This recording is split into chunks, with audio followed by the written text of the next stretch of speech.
Hello three N family. कैसे हो आप सब? Very very good morning. आप सभी लोग के काफ़ी सारे डाउट थे कि सभी जियोयान को सीनियर सीनियर क्यों कह रहे हैं।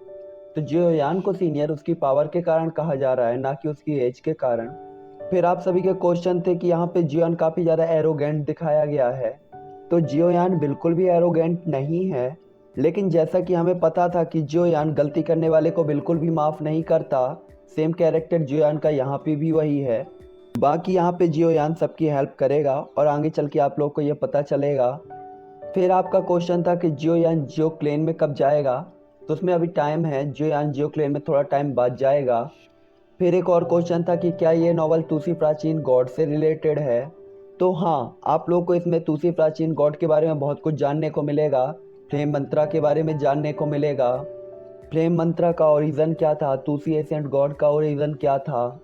आई थिंक कि हमें यहाँ पे जिया भी इंट्रोड्यूस होगी, जो कि जिया हेल्प करने आएगी जियोयान की। और भी बहुत सारी चीज़ें हैं। अभी तो मैंने नोवेल को रीड नहीं किया है, लेकिन हमें आगे पता चलेगा जब मैं नोवेल को रीड करके आप लोगों को क्वेश्चन के आंसर्स दूंगा। तो चलिए अभी हम अपनी नोवेल को स्टार्ट करते हैं। तो पिछले एपिसोड में हमने देखा था कि जियोयान बुक कलेक्शन हॉल में पहुंच गया था। यहाँ पे पहुंचने के बाद ही जियोयान को दो ब्लैक कलर के कपड़े पहने हुए एल्डर्स दिखाई देते हैं, जिन्होंने की एक फॉर्मेशन क्रिएट की होती है, जिसके कारण कोई भी बुक कलेक्शन हॉल के अंदर इंटर नहीं हो सकता। हालांकि जियोयान को तो ये सब कुछ भी समझ में नहीं आ रहा था कि आखिरकार यहाँ पे क्या है, इसीलिए वो सिर्फ बुक कलेक्शन हॉल को ही देख रहा था। लेकिन यहाँ पे ल्यू हुआ भाई काफ़ी ज़्यादा नाराज होता है उन दोनों एल्डर्स पे, क्योंकि उसने अंदाज़ा लगा लिया था कि इन एल्डर्स ने इसे सील कर दिया है। तो ल्यू हीराबाई को इस तरीके से देखते हुए वो एल्डर्स काफ़ी ज़्यादा ऑकवर्ड फील करते हैं, और इसके बाद वो ना चाहते हुए भी बुक कलेक्शन हॉल को ओपन करते हैं। और उस फॉर्मेशन के हटने के बाद जियोयान के सामने आता है एक बुक कलेक्शन हॉल, जो कि नॉर्मल बुक कलेक्शन हॉल की तरह ही होता है। तभी ल्यू हुआ भाई जियोयान के लिए एक ब्रिज क्रिएट करता है, जिसके बाद जियोयान और वो दोनों उस बुक कलेक्शन हॉल की तरफ आगे बढ़ने लगते हैं। जैसे ही जियोयान उस बुक कलेक्शन हॉल के अंदर जाता है तो उसे एक साइन बोर्ड दिखाई देता है, जिसमें लिखा हुआ था बुक कलेक्शन पवेलियन। हालांकि जियोयान उस साइन बोर्ड को इग्नोर करके अंदर जाने ही वाला था कि अचानक वो पीछे आता है, क्योंकि जियोयान ने उस साइन बोर्ड के अंदर कुछ मिस्टीरियस फील कर लिया था। और जियोयान के अचानक पीछे आ जाने के कारण लियू हुआवाई भी जियोयान से टकराता है, और फिर वो जियोयान की तरफ देखता है, जो कि उसी साइन बोर्ड को देख रहा होता है। तभी जियोयान कुछ स्कैन करते हुए लियू हुआवाई से पूछता है कि आखिरकार ये यहाँ पे कब से लटका हुआ है, क्या तुम्हें ये पता है। जिस पे लियू हुआवाई को जियान की कोई भी बात तो समझ में नहीं आती, लेकिन वो जियान को बता देता है कि ये कम से कम 700 से 800 साल पहले से लटका हुआ है। जियोयान अब तक समझ गया था कि ये जो लाइब्रेरी का साइन बोर्ड है, इसमें कुछ ऐसा है जो कि ल्यू क्लेन के एल्डर्स ल्यू क्लेन के लिए छोड़ के चले गए थे। और पास्ट में ल्यू क्लेन इतना ज़्यादा कमज़ोर नहीं था जितना कि वो प्रेजेंट टाइम पे हो गया है। जियोयान ये भी समझ गया था कि इसका रीज़न यही होना चाहिए कि वो इस साइन बोर्ड के अंदर की चीज़ों को एक्सेस नहीं कर पा रहे थे। और अगर जियोयान ने इसे स्कैन नहीं किया होता तो हो सकता है ये ऐसे ही आगे भी धूल में पड़ा रहता। इसके बाद जियोयान ल्यू हुआबाई की तरफ देखता है और काफ़ी ज़्यादा सैड तरीके से रिएक्ट करते हुए कहता है, कोई शक नहीं कि आपका ल्यू क्लेन इस तरह की हालत में आ गया है। जियोयान की बात सुनकर ल्यू हुआबाई और उसके पीछे के कुछ एल्डर्स तुरंत ही अपना सिर नीचे कर लेते हैं, और इसके बाद वो एक दूसरे की तरफ देखते हैं। वो पहले से ही जियोयान से काफ़ी ज़्यादा उम्मीदें कर रहे थे। जब जियोयान ये देखता है कि सभी लोग उसी की तरफ काफ़ी ज़्यादा क्यूरियस होकर देख रहे हैं, तो जियोयान थोड़ा रुक कर बोलता है, अगर मेरा अंदाज़ा सही है तो इस साइन बोर्ड में आपके ल्यू क्लेन्स के एल्डर की एसेंस पावर होनी चाहिए, जो कि उन्होंने अपनी पूरी लाइफ में कल्टीवेट की थी। इसका मतलब था कि वो डुइक्वी होनी चाहिए, और वो इसे अपने क्लेन के डिसाइबल्स के लिए और क्लेन मेंबर्स के लिए छोड़ के गए थे। जियोयान उन्हें कहता है कि आप लोगों ने इस साइन बोर्ड को हमेशा ही एक नॉर्मल साइन बोर्ड की तरह यूज़ किया है, आप लोगों ने कभी इसकी पावर को देखने और समझने की कोशिश ही नहीं की। और ऐसा कहते हुए जियोयान काफ़ी ज़्यादा उदास और सैड भी दिखाई दे रहा था। जियोयान की बात को सुनते ही ल्यू हुआबाई और बाकी सभी लोग काफ़ी ज़्यादा इंटरेस्टेड तरीके से जियोयान की तरफ देखते हैं, और इसके बाद वो सीधा उस साइन बोर्ड को देखते हैं जिसमें 3 वर्ड्स लिखे हुए थे, बुक कलेक्शन पवेलियन। ल्यू हुआबाई को अच्छे से पता था कि ये जो बुक कलेक्शन हॉल है, ये ल्यू क्लेन के लिए काफ़ी ज़्यादा इंपॉर्टेंट है, और वो हमेशा ही इसके लिए काफ़ी सारे डिसाइबल्स को भेजते थे ताकि वो इसकी सेफ्टी कर सके। लेकिन जियान की बात को सुनकर वो सीधा ही उस साइन बोर्ड की तरफ जाता है और उसे ऊपर से नीचे उतार कर हाथ में पकड़ लेता है। साथ ही साथ वो नीचे की जमीन देखता था जो कि एक ग्रीन कलर के मार्बल की बनी हुई थी और काफी ज्यादा कठोर भी थी। ये देखकर वो समझ गया था कि ये एक कल्टीवेशन के लिए बनाई गई जगह है और साथ ही साथ जब उसने उस साइन बोर्ड को टच किया तो उससे भी निकलने वाले ऑरे से उसने फील कर लिया था कि ये सच में काफी ज्यादा पावरफुल है। तभी जियान की तरफ वो देखता है तो जियान उस पे हाँ की तरह हाँ पे सिर हिलाकर कहता है कि तुम्हें यहाँ बैठकर कल्टीवेशन और मेडिटेशन करना चाहिए। जिसके बाद वो तुरंत ही उस साइन बोर्ड को अपने हाथ में लेता है और वहाँ पे कल्टीवेशन में बैठ जाता है। लियू हुआ भाई अभी अपने मेडिटेशन में गए हुए थोड़ा सा ही टाइम हुआ था कि तभी उसकी जो डुचकी होती है काफ़ी ज़्यादा पावरफुल होने लगती है और साथ ही साथ वो ब्रेक थ्रू के भी सिम्टम्स शो करने लगती है और देखते ही देखते उसकी पावर जो कि 8 स्टार डूजोंग लेवल पर थी वो डूजून लेवल के 1 स्टार तक पहुंच जाती है। ये देखकर यन थोड़ा सा खुश तो होता है लेकिन वो कुछ भी नहीं कहता और चुपचाप उसके रिट्रीट से बाहर आने का इंतजार कर रहा होता है। धीरे धीरे 15 मिनट निकल जाते हैं और ली हुआ भाई जो कि अपने रिट्रीट में था वो रिट्रीट से बाहर आता है और इसके बाद वो तेजी से जियान की तरफ देखता है जो कि काफ़ी ज़्यादा ग्रेटिट्यूड तरीके से देख रहा होता है, मतलब कृतज्ञता से देख रहा होता है क्योंकि जियान ने उसके ऊपर काफ़ी बड़ा एहसान कर दिया था। और इसके बाद वो कहता है एल्डर जियोयान हमारे ल्यू क्लेन के एंसेस्टर का ये पावरफुल गिफ्ट प्राप्त करने में हमारी मदद करने के लिए आपका बहुत बहुत धन्यवाद। जूनियर मैं ल्यू हुआ भाई आपका ये एहसान कभी भी नहीं भूलूंगा। इसके बाद वो जियान की तरफ देखते हुए कहता है कि एल्डर आपने हमारी इतनी बड़ी हेल्प की है इसीलिए ये साइन बोर्ड अगर आपके लिए किसी भी तरीके से हेल्पफुल हो तो कृपया इसे एक्सेप्ट करके अपने पास रख सकते हैं। जियोयान हुआ भाई की बात को सुनकर सभी एल्डर्स काफ़ी ज़्यादा चौंक जाते हैं क्योंकि उन्हें पता था कि ये कितना ज़्यादा पावरफुल साइन बोर्ड है और अगर वो लोग इसका यूज करके अपना रिट्रीट करते हैं तो काफ़ी जल्दी ही पावरफुल होकर किंग यांग सिटी में वापस से रूल कर सकते हैं। इसीलिए वो उनके उस फैसले से एग्री तो नहीं थे और इसीलिए वो एल्डर्स जो कि कुछ पीछे खड़े हुए थे बोलने के लिए अपना मुंह खोलने ही वाले थे तभी एक कोल्ड आवाज आती है जो कि होती है फर्स्ट एल्डर की और वो कहते हैं एल्डर मैं ल्यू क्लेन के सभी एल्डर्स की तरफ से आपसे यही कहना चाहता हूँ कि मैं चीफ के इस फैसले से एग्री हूँ। और उनके इतना बोलते ही सभी लोग अचानक से चुपचाप खड़े हो जाते हैं और कुछ भी नहीं बोलते। फर्स्ट एल्डर की बात को सुनकर सभी लोग उसी तरफ पर देखते हैं जहाँ से ये आवाज़ आई हुई थी और इसके बाद उन्हें ल्यू क्लेन के फर्स्ट एल्डर ल्यू सिंचेन दिखाई देते हैं। हालांकि उनकी पोजीशन ऑफ पावर काफ़ी ज़्यादा थी इसीलिए एल्डर्स कुछ भी कह नहीं सकते थे लेकिन फिर भी वो उनके फैसले से खुश नहीं थे। जो देखकर फर्स्ट एल्डर कहते हैं कि मेरे क्लेन के जो मेंबर्स हैं उन्हें नहीं पता है कि आपने उनके ऊपर कितना बड़ा एहसान किया है इसीलिए मैं उम्मीद करता हूँ कि एल्डर उन्हें माफ़ करेंगे। मैं आपका बहुत बहुत आभारी हूँ। उनकी बात को सुनकर जियान कहता है कि हालांकि मुझे इसकी ज़रूरत नहीं थी पर फिर भी आप लोग जब इतनी रिक्वेस्ट कर ही रहे हैं तो अगर मैं इसे एक्सेप्ट नहीं करता तो ये आप सभी का अपमान होगा और साथ ही साथ वो एल्डर जो कि अपने कल्टीवेशन को यहाँ पर छोड़ के गए हैं ये उसका भी वेस्टेज होगा इसीलिए मैं इसे एक्सेप्ट करता हूँ। और इतना कहने के बाद ही जियान अचानक से सीधा जाता है और उस पर साइन बोर्ड पे हाथ रखता है और क्रॉस लेग करके वहाँ पे बैठ जाता है और धीरे धीरे वो अपनी स्पिरिचुअल एनर्जी को उस पर डालता है। जैसे ही जियान अपनी स्पिरिचुअल एनर्जी को उस पर डाल रहा होता है तो काफ़ी ज़्यादा क्रूएल और वाइल्ड ऑरा चारों तरफ फैल जाता है जिसे देखकर चारों तरफ अचानक से सन्नाटा छा जाता है और इसके बाद एक आवाज़ आती है कि तुम मेरे ल्यू क्लेन से नहीं हो है ना। इस आवाज़ में इतना ज़्यादा फोर्स और एनर्जी का फ्लैक्चुएशंस होता है कि सभी लोग काफ़ी ज़्यादा प्रेशर फील करने लगते हैं लेकिन जियान अभी भी बिल्कुल शांत था और वो सिर हिलाकर हाँ कह देता है। जियोयान ने अंदाज़ा लगा लिया था कि ये जिसकी भी वॉइस है उसकी पावर कम से कम 7 स्टाफ हाफ मार्शल एम्परर तक होनी चाहिए जो कि काफ़ी ज़्यादा पावर थी और जियोयान इस पावर के सामने लापरवाही करने की हिम्मत बिल्कुल भी नहीं कर सकता था। इसीलिए जियोयान ने काफ़ी ज़्यादा सॉफ्ट तरीके से बिहेव किया था। और इसी के बाद जियोयान के सामने की जो जगह होती है एनर्जी से फ्लैक्चुएट करके अचानक से कटती है और वहाँ से एक ह्यूमन फिगर बाहर आती है जिसके चेस्ट पे एक बैच होता है जो कि सन को डिवाइड करती हुई श्रॉड होती है। जियान जैसे उस ह्यूमन फिगर को देखता है तो जियान के दिमाग में सिर्फ एक ही थॉट आ रहा होता है कि हो सकता है ये किसी पावरफुल सेक्ट से बिलोंग करता हो और किसी रीजन से वो अपनी फैमिली को लेकर यहाँ पे आ गया था और एकांत में रह रहा था। तभी वो ओल्ड मैन जियान की तरफ देखते हुए कहता है कि यही वो मेंबर है जिसे मैंने पीछे छोड़ा था और इसी ने आपको इस साइन बोर्ड की एनर्जी को ऑब्जॉर्व करने की इजाज़त दी है ना। जिस पे जियान भी इग्नोर नहीं करता है ना ही इस बात से इनकार करता है और हाँ पे सिर हिला देता है जिसमें वो एल्डर जो कि अभी अभी अपेयर हुआ था वो भी अपना सिर हिलाते हुए जियान की तरफ देखता है और कहता है अगर ऐसा मामला है तो मुझे लगता है आप ही वो होंगे जिन्होंने साइन बोर्ड के सीक्रेट को इन सबको बताया होगा है ना। जिस पे जुआन के फेस इंप्रेशन तो थोड़ी सा चेंज होते हैं, लेकिन वो हाँ में सिर हिला देता है क्योंकि उसे पता था कि ये जो सामने उसके एल्डर अपेयर हुआ है उससे काफ़ी ज़्यादा पावरफुल है, और अगर वो उसे मारना चाहता तो बहुत पहले ही मार देता, ना कि इतनी ज़्यादा बकवास करता। जुयान को सिर हिलाता देखकर वो आसपास के क्लेन्स मेंबर को देखता है और इसके बाद वो थोड़ा सा उदास हो जाता है। ऐसा लग रहा था कि वो पास्ट के टाइम को याद कर रहा था जब वो काफ़ी ज़्यादा पावरफुल था और उसका क्लेन भी काफ़ी ज़्यादा पावरफुल था। हालांकि वो पास्ट की बातें अब पास्ट ही हो चुकी थी और प्रेजेंट टाइम बिल्कुल उसकी सोच से अलग हो गया था।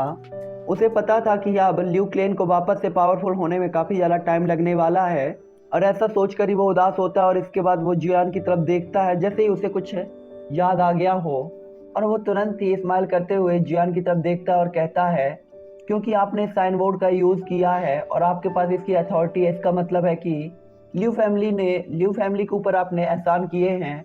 मुझे लगता है कि मेरे क्लेन मेंबर भी आप पे काफ़ी ज़्यादा भरोसा करते हैं, क्योंकि ऐसा है तो फिर वो कहता है कि अगर ऐसा है तो ये सभी लोग आपके सबऑर्डिनेट हुए, मतलब कि अधीनस्थ या दास हुए, तो अपने सबऑर्डिनेट्स की रक्षा करना एक ग्रेट वॉरियर की रिस्पॉन्सिबिलिटी होती है। इसीलिए मैं अपनी लिव फैमिली को आपको सौंप के जा रहा हूँ। मुझे आशा है कि आप मेरी लिव फैमिली को काफ़ी ज़्यादा पावरफुल बनाने में उनकी हेल्प करेंगे। मैं आपसे ये नहीं कहता कि मेरी लिव फैमिली को आप पास्ट के जैसे ही ग्लोरियस बनाएं और पावरफुल बनाएं। अगर आप इसको साउथ वेस्ट तक पहुंचा सकते हैं तो इतना मेरे लिए पहले ही काफ़ी रहेगा। और इसके बाद वो कहता है कि हाँ हाँ, मुझे पता है कि आपके लिए मुश्किल है, इसीलिए मैं मुआवजे के रूप में आपको अपने हेवन और अर्थ की जितनी भी एक्सपीरियंस और समझ है जो मैंने अपनी पूरी लाइफ टाइम में कलेक्ट की है वो मैं आपको दे दूंगा। तो आप क्या सोच रहे हो? उसकी बात को सुनते ही जियान के हाव भाव काफ़ी ज़्यादा बदल जाते हैं और जियान काफ़ी ज़्यादा एक्साइटेड भी हो जाता है। लेकिन इसके बाद ही जैसे ही वो दूसरा पॉइंट सोचता है तो थोड़ा सा झिझक भी जाता है। उसका कल्टीवेशन बढ़ाना तो उसके लिए काफ़ी ज़्यादा अच्छा था, लेकिन उसके पास कुछ और भी काम थे। लेकिन अगर जियान यहाँ पे साउथ वेस्ट रीजन पर और ज़्यादा टाइम तक रहता है तो वो हाई मोचैंग को ढूंढ नहीं पाएगा, क्योंकि उसके पास ज़्यादा टाइम भी नहीं है और उसे कम टाइम में ही उन्हें खोजना है। इसीलिए जोयान काफ़ी ज़्यादा कंफ्यूज हो रहा था कि आखिरकार उसे क्या करना चाहिए, उसे रहना चाहिए या यहाँ से चला जाना चाहिए। अब मैं आपको बता दूं, हाई मोचेंग जो शुरू से देख रहे हैं ये सीरीज उन्हें पता होगा, हाई मोचेंग सी हार्ट फ्लेम है जिनके पास फ्लेम मंत्रा का नेक्स्ट पीस है, और जियोयान को वहाँ पे उनके पास जाकर टेस्ट देना है, टेस्ट पास करना है और उनसे फ्लेम मंत्रा का अगला पीस लेना है, जिसके बाद वो भी जियोयान के साथ आ जाएंगे। जैसे कि अभी जियोयान के साथ कौन है, जियोयान के साथ है गुयू। तो चलिए आगे एक्सप्लेन करते हैं। यहाँ पे जियान को पता था कि अगर वो यहाँ पे रहता है तो उसकी पावर तो बढ़ेगी ही बढ़ेगी, साथ ही साथ उसका एक्सपीरियंस भी काफ़ी ज़्यादा बढ़ जाएगा, जिसके बाद वो काफ़ी सारे न्यू कल्टीवेशन के मेथड्स को एक्सप्लोर कर सकता है और साथ ही साथ उसको कल्टीवेशन करने में भी काफ़ी ज़्यादा हेल्प होगी। और जियोयान को अपनी पावर बढ़ानी भी थी, क्योंकि उसे नहीं पता था कि ओल्ड फ्लेम डेमन घोस्ट कौन था, लेकिन उसने जियोयान से कहा था कि वो उसका 10 साल से इंतजार कर रहा है और जियोयान को अपने काफ़ी सारे क्वेश्चंस के आंसर चाहिए थे, इसीलिए उसे यहाँ पे पावरफुल होना ही था, वो भी हर कीमत पर। साथ ही साथ जियान को यह भी पता था कि ओल्ड फ्लेम घोस्ट अगर वो गया है तो किसी पावरफुल वॉरियर को लेकर ही वो दोबारा आएगा, और हो सकता है कि जियान उसके लिए मैच ना हो, जिसके कारण जियान को काफ़ी ज़्यादा प्रॉब्लम झेलनी पड़ सकती है और हो सकता है कि ये उसका लाइफ और डेथ का बैटल भी हो। और यही सब सोचकर जियान काफ़ी ज़्यादा कंफ्यूज था कि आखिरकार उसे क्या करना चाहिए। तभी वो ओल्ड मैन भी शायद समझ जाता है कि जियान काफ़ी ज़्यादा कंफ्यूज है, जिसके बाद वो स्माइल करते हुए जियान की तरफ देखता है और कहता है, आपको परेशान होने की ज़रूरत नहीं है, अगर आपके पास कोई ज़रूरी काम है तो आप उन्हें भी कर सकते हैं।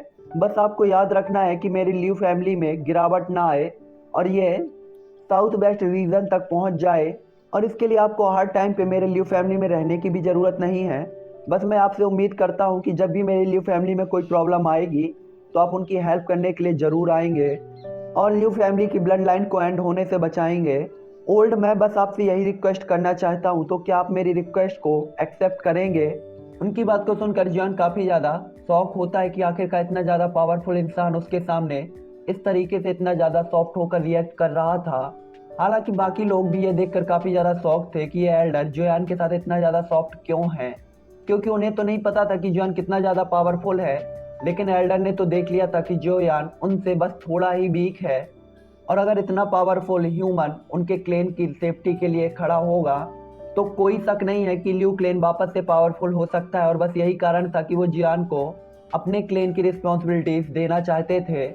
और इसका एक इम्पोर्टेंट फैक्ट ये भी था कि जोयान अभी भी यंग था। उसे अच्छी तरीके से याद था कि जब उसने डू डी का ब्रेक थ्रू किया था तो कम से कम उसे 100 साल से ज़्यादा का टाइम लगा था, लेकिन जोयान ने तो इसे काफ़ी कम टाइम पे ही कल्टीवेट कर लिया था। और इसीलिए उसे उम्मीद थी कि अगर जोयान को और भी ज़्यादा टाइम मिलता है तो हो सकता है कि वो इस कॉन्टिनेंट में भी सबसे ज़्यादा पावरफुल वॉरियर बन जाए। इसीलिए वो जुआन की तरफ देखते हुए थोड़ा सा झिझकते हैं, लेकिन फिर वो बोलते हैं, छोटे साथी, ये मेरी रिक्वेस्ट है आपसे और मुझे आशा है कि आप इसे एक्सेप्ट करेंगे। जिसके बाद जुआन उनकी तरफ देखता है तो वो ओल्ड मैन थोड़ा सा झिझकते हुए जुआन की तरफ देखकर कहते हैं कि मुझे उम्मीद है कि आप मुझे विश्वास दिलाने के लिए बिजली की शपथ लेंगे ताकि मुझे आप पर विश्वास हो सके, और मुझे उम्मीद है कि आप इसे एक्सेप्ट करेंगे। ये बिजली की शपथ वही थी जो कि गुयू ने ली थी, और अगर कोई भी इसे तोड़ता है तो उसके ऊपर इतनी ज़्यादा पावरफुल लाइटिंग गिरती है कि वो एट दैट मोमेंट ही मर जाता है और उससे बच नहीं सकता। उसकी बात को सुनकर जियोयान के तो हाव भाव ही काफ़ी ज़्यादा बदल जाते हैं, क्योंकि उसे बिजली की शपथ के बारे में अच्छे से पता था और वो इतने ज़्यादा खतरनाक बात को कैसे एक्सेप्ट कर सकता था, क्योंकि वो किसी भी चीज़ से बंधना एक्सेप्ट नहीं करना चाहता था। और इसलिए जियोयान काफ़ी ज़्यादा गुस्सा भी होता है, लेकिन कुछ टाइम तक सोचने के बाद जियान को पता चलता है कि आखिरकार ये सब वो अपने क्लेन की सेफ्टी के लिए ही कर रहा था, जिसके कारण उसकी बात में कुछ भी गलत नहीं था। यही सोचकर जियान अपने सिर के ऊपर 3 उंगलियों को उठाता है और आकाश की तरफ देखते हुए कहता है, मैं जियोयान फ्लेम दी गॉड आज शपथ लेता हूँ कि जब तक मैं जिंदा रहूंगा मैं ल्यू क्लेन की सेफ्टी की पूरी कोशिश करूंगा, और जब तक मैं जीवित रहूंगा ल्यू क्लेन समृद्ध होता रहेगा। और जियोयान के इतना कहने के साथ ही साथ अचानक से आसमान काला हो जाता है और उसमें काफ़ी ज़्यादा लाइटिंग्स चमकने लगती हैं जो कि पूरे किंग यांग सिटी को घेर लेती हैं। इस लाइटिंग का और प्रेशर इतना ज़्यादा था कि जो ल्यू क्लेन के मेंबर्स भी थे वो लोग भी काफ़ी ज़्यादा पीछे हट गए थे और उन्होंने जियोयान को बिल्कुल भी छेड़ने की हिम्मत नहीं की थी। आखिरकार जैसे ही जियोयान अपनी शपथ को कंप्लीट करता है तो वो उन एल्डर की तरफ देखते हुए कहता है, एल्डर अब आपकी बारी और आपको भी एक शपथ लेनी चाहिए। जिसमें वो एल्डर जियोयान की तरफ देखते हुए कहते हैं कि आखिरकार आप क्या कहना चाहते हैं छोटे साथी। तो जियोयान उनसे कहता है कि आपको अपने ल्यू क्लैन के हर एक मेंबर की तरफ से एक शपथ लेनी होगी कि वो मेरी हर एक बात मानेंगे, और साथ ही साथ मुझे इस कसम के बारे में कहकर कभी भी ल्यू क्लैन के अंदर रोकने की कोशिश नहीं करेंगे। जियोयान की बात को सुनकर वो एल्डर काफ़ी ज़्यादा शौक होता है कि जियोयान सच में काफ़ी ज़्यादा बोल्ड है, और इसके बाद वो सभी की तरफ देखता है, जिसके बाद ल्यू क्लैन के सभी मेंबर्स अपना अपना हाथ आसमान की तरफ बढ़ा देते हैं, और इसके बाद वो लाइटिंग की पावर को फील कर सकते थे। उन्हें पता था कि अगर वो ये कसम को ब्रेक करते हैं तो उनके ऊपर 9 हेवन डिवाइन थंडर गिरेगी जो कि काफ़ी ज़्यादा पावरफुल होगी। आखिरकार इस शपथ के कंप्लीट होने के बाद जियोयान और वो एल्डर एक दूसरे की तरफ देखते हैं और कुछ स्माइल पास करते हैं। हालांकि बाकी किसी को भी ये समझ में नहीं आ रहा था कि वो आप पर आखिरकार क्या सोच रहे हैं, लेकिन तभी वो ओल्ड मैन जियोयान की तरफ देखते हुए थोड़ा सा उदास होता है और वो कहता है कि आखिरकार अब टाइम आ ही गया है। इसके बाद वो जियोयान की तरफ देखते हुए कहता है कि चलिए अब मैं और ज़्यादा बात नहीं करूँगा और हम शुरू करते हैं। सबसे पहले मैं आपको अपना इंट्रोडक्शन देना चाहूँगा और मेरा नाम है ल्यू फेंग। मैं चायो एंग सेक्ट का डिप्टी सेक्ट मास्टर हूँ। वो बताता है कि चायो यांग सेक्ट जो कि 1500 साल पहले साउथ वेस्ट रीजन में 5 पावरफुल सेक्ट में से एक था। मुझे गायब होने से पहले बेंड एम्परर के रूप में जाना जाता था। ये मेरे चायो यांग सेक्ट का बैड लक था कि वो 1200 साल पहले एक बहुत बड़े डिजास्टर से जाकर गुजरता है, जिसके कारण मेरे सेक्ट के हजारों लोगों की मौत हो गई थी। साथ ही साथ सेक्ट के काफ़ी सारे डिसाइबल यहाँ वहाँ चले गए थे। लास्ट में सिर्फ मेरा ल्यू फैमिली ही बचा था। और इतना बोलने के बाद लगता है कि वो कोच पास्ट के एल्यूजन्स में चला जाता है और पुरानी बातों को याद करके काफ़ी ज़्यादा सैड हो जाता है। और इसके बाद वो फिर अपना सिर उठाकर जियोयान की तरफ देखता है और ज़बरदस्ती स्माइल करता है और कहता है कि मैं अब आपको बाकी कोई चीज़ नहीं बताऊंगा। चलिए, जो कि मैंने आपसे प्रॉमिस किया है, तो मैं अपना इनहेरिटेंस और अपनी पावर आपको देता हूँ। उसकी बात को सुनकर जियोयान काफ़ी ज़्यादा चौंक जाता है और वो देख सकता था कि ल्यू फेंग के हाथ काफ़ी ज़्यादा अजीब फॉर्मेशन को क्रिएट कर रहे हैं। जियोयान देख सकता था कि वो जैसे अपने मेथड को परफॉर्म कर रहा है तो आसपास जो स्पेस है वो भी क्रैक होता जा रहा है और इससे काफ़ी ज़्यादा पावरफुल एनर्जी बाहर की ओर निकल रही है, जो देखकर जियोयान काफ़ी ज़्यादा एक्साइटेड हो जाता है, लेकिन वो कुछ स्ट्रेस भी फील कर रहा था। आखिरकार ये ऐसा टाइम था जब जियोयान को वो मिलने वाला था जिसकी उसे सबसे ज़्यादा ज़रूरत थी, और वो थी पावर। लिू फेंग जैसे ही जियोयान को देखता है तो वो कहता है चिंता मत करो, कुछ भी नहीं होगा। इसके बाद वो बताता है कि मैं इतने सालों बाद जागा हूँ, इसीलिए जो मेरा इनहेरिटेंस और मेरी सोल है वो मैं आपको दे तो रहा हूँ, जो कि थोड़ा सा मुश्किल है, लेकिन मुझे डर है कि क्या आप इसे डिफाइन कर पाएंगे और आप इसे कंट्रोल कर पाएंगे या नहीं।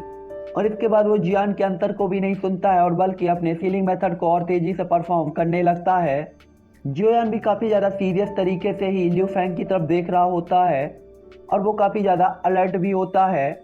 जियोयान लिू फैंग को ही देख रहा होता है जिसकी फॉर्मेशन के कारण एनर्जी का फ्लैक्चुएशन धीरे धीरे काफ़ी ज़्यादा फास्ट होने लगता है।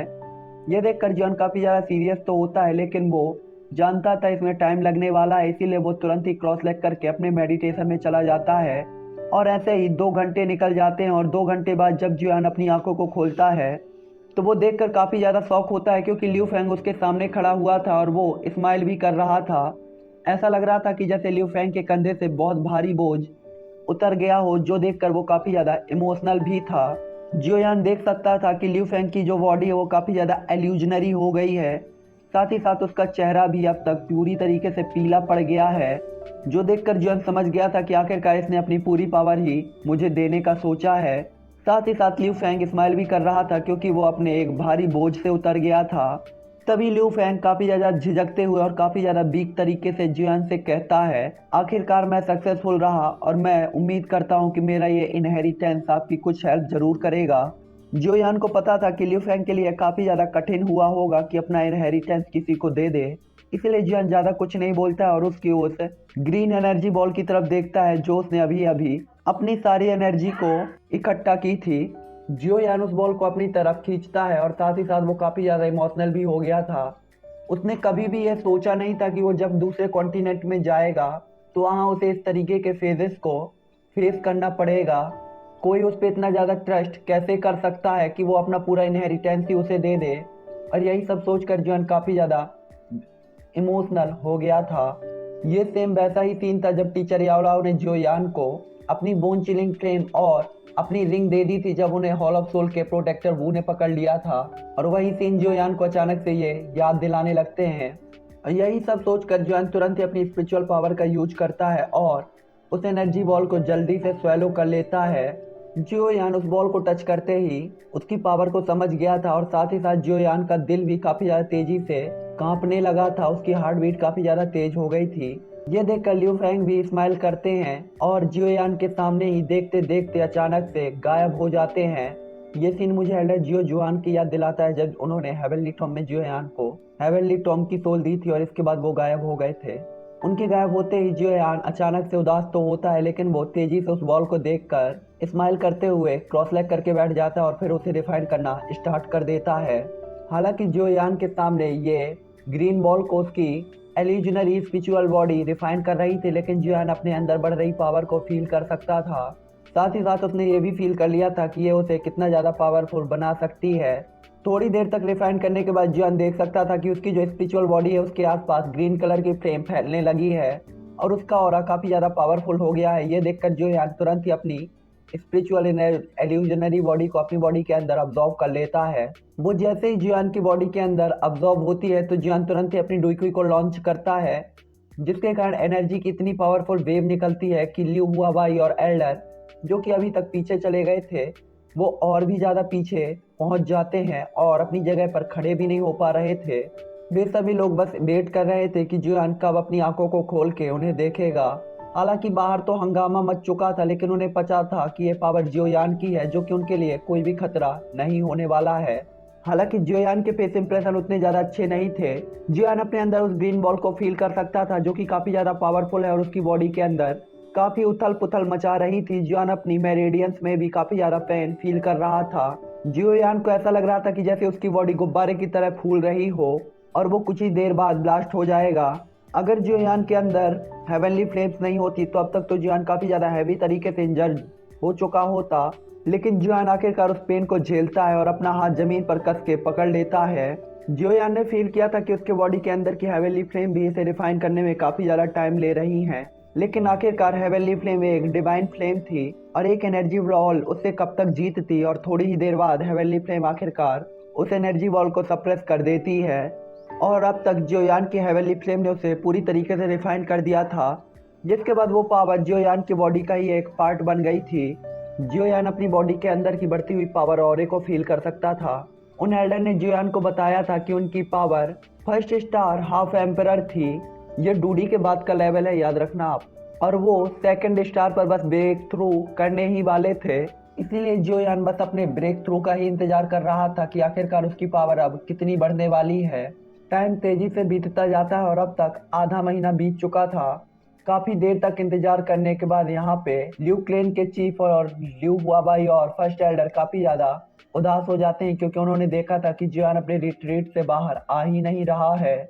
इसीलिए वो उसी बांस के जंगल में बैठ जाते हैं। ये जंगल पहले से ही अब एक रिस्ट्रिक्टेड एरिया बन गया था और यहाँ पे जियोयान के रिट्रीट के लिए पाबंदियां लगा दी गई थी, ताकि कोई भी यहाँ पे आकर जियोयान को डिस्टर्ब ना करे। वो दोनों बैठकर जियोयान को ही देखते हैं और साथ ही साथ वो जियोयान के पावा और ऑरे को फील कर सकते थे। अगर ऐसा नहीं होता तो वो लोग तो यही समझते कि जियोयान तो अब तक मर गया। उन दोनों के जाने के कुछ ही देर बाद जियोयान की बॉडी में अचानक से मूवमेंट होती है और इसके बाद एक पावरफुल ऑरा जो कि किसी भी चीज को डिस्ट्रॉय कर सकता था पूरे आसमान में फैल जाता है। इसके बाद जियोयान अपनी आंखों को खोलता है और तेजी से दहाड़ लगाता है। जियोयान की दहाड़ में इतनी ज्यादा पावर और इतना ज्यादा एनर्जी का फ्लक्चुएशन था कि वो पूरा जंगल कांपने लगता है। इस जंगल के अंदर के मैजिकल बीस्ट काफी ज्यादा बुरी तरीके से कांप रहे थे और साथ ही साथ उन्होंने कोई भी मूवमेंट करने की भी हिम्मत नहीं की। साथ ही साथ जियोयान के इस रोर ने उस जंगल के अंदर काफी ज्यादा पावरफुल मैजिकल बीस्ट को भी अपनी आंखें खोलने पर और झुकने पर मजबूर कर दिया था। इसके बाद जियोयान अपने शरीर को उठाता है, जिसके कारण जमीन भी कांपने लगती है और इसके बाद स्माइल करते हुए वो आगे बढ़ता है और ल्यू हुआबाई और अन्य लोगों से मिलता है, जो कि जियोयान की आवाज को सुनकर वहां पर आ गए थे। तो इसी के साथ ये एपिसोड हम यहीं पर एंड करते हैं। अब नेक्स्ट एपिसोड पे हमें ये पता चलेगा कि जियोयान की पावर क्या है और इसके बाद जियोयान क्या हाई मोचेन से मिलने जाएगा या नहीं जाएगा, अभी और कुछ करेगा, ये सब मैं नेक्स्ट पार्ट पे रिवील करूंगा। और हाँ, हमारे 3 वीडियो आएंगे आज, तो आप लोग को टेंशन लेने की ज़रूरत नहीं है। मुश्किल से 3 से 4 घंटे बाद हमारा नेक्स्ट एपिसोड आ जाएगा, तो 3-4 घंटे का सस्पेंस आप लोग रखिए अपने पास, क्योंकि ये नोवेल काफ़ी ज़्यादा बड़ी और इसके चैप्टर भी काफ़ी ज़्यादा बड़े बड़े हैं। इसीलिए ज़्यादा चैप्टर एक्सप्लेन करना या कम चैप्टर एक्सप्लेन करना कोई सेंस की बात